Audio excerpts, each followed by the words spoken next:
अस्सलाम वालेकुम स्टूडेंट्स, आज मैं आपको करवाऊंगी एक्सरसाइज 10.6 का क्वेश्चन नंबर 5 का बी और सी पार्ट। ठीक है, अब हमने पोलर इक्वेशन फाइंड आउट करनी है कोने के लिए। पहले हमने इक्वेशन गिवन होती थी और हमें एलिप्स जो भी है, एलिप्स पैराबोला हाइपरबोला जो भी हो गया वो फाइंड आउट करना होता था, एसेंट्रिसिटी फाइंड आउट करनी होती थी और डायरेक्ट। अब ये चीज़ें हमें गिवन है और हमें इसका रिवर्स प्रोसेस करना है, यानी इक्वेशन फाइंड आउट करनी है। तो वो जो करते थे उसका उलट हो जाएगा। अब सर ये देखें, अब हमारे पास पैराबोला गिवन है, directrix distance x is equal to 1 है। अगर हमारे पास directrix distance x is equal to 1 हो और डिस्टेंस पॉजिटिव हो तो हमारे पास equation e d over 1 plus e cos theta use होती है। लेकिन अगर ये x इज इक्वल टू -1 होता है ना, तो हमारे पास e d over 1 minus e cos theta use होता। या फिर यहाँ पे y होता है ना, तो हमारे पास equation e d over 1 plus या minus e sine theta use, क्योंकि ये x है और x की इक्वेशन क्या होती है, आर कॉस थीटा। तो हम यहाँ पे कॉस थीटा वाली इक्वेशन या फाइन यूज़ कर देंगे, ई d over 1 plus e cos theta.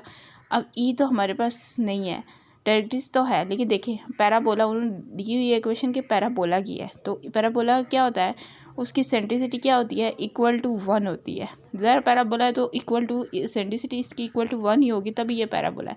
तो हमने अपना दिमाग लगा के ई की जगह पे 1 लिखना है, डी की जगह पे भी 1 लिख देना है। ठीक है, 1 प्लस ई की जगह पे 1 cos theta, 1 over 1 plus cos theta, ये हमारे पास ये इक्वेशन आ गई। अब मैं आपको सी पार्ट करवाती हूँ। ये हाइपरबोला है, ई इज इक्वल टू 4/3 है। ठीक है, और directly 5/3, y is equal to 3। Y अब पॉजिटिव है तो हमारे पास इक्वेशन कौन सी यूज़ होगी, e d over 1 plus e sine theta. ठीक है, ई की जगह पे ई की वैल्यू और डी की जगह पे डी की वैल्यू। ठीक, 4 3 12 और डिवाइडेड बाई 3 12/3 आ गया। 1 प्लस ई की जगह पे 4/3 साइन थीटा 7 आ गया। ठीक है, तो ये इसके साथ कट आउट होगा तो 4 आएगा, 1 प्लस 4/3 साइन थीटा। अब हमने चूँकि ये इक्वेशन फाइंड आउट करनी है, ये इसके लिए 3 हमें ख़त्म करना पड़ेगा, तो हम ऊपर और नीचे इसके साथ मल्टीप्लाई कर देंगे 3 के साथ। वहाँ पे हम डिवाइड करते होते थे ना, जब हमें इसेंट्रिसिटी और डायरेक्ट्रिसिटी फाइंड आउट करना है। यहाँ पे हम उलट करेंगे, इक्वेशन फाइंड आउट करनी है ना इसेंट्रिसिटी और डायरेक्ट्रिसिटी, तो हम जहाँ पे डिवाइड करते थे अब मल्टीप्लाई कर देंगे। ठीक है, r is equal to 4 multiply 3 हो जाएगा और नीचे भी, तो ये 12 आ गया हमारे पास।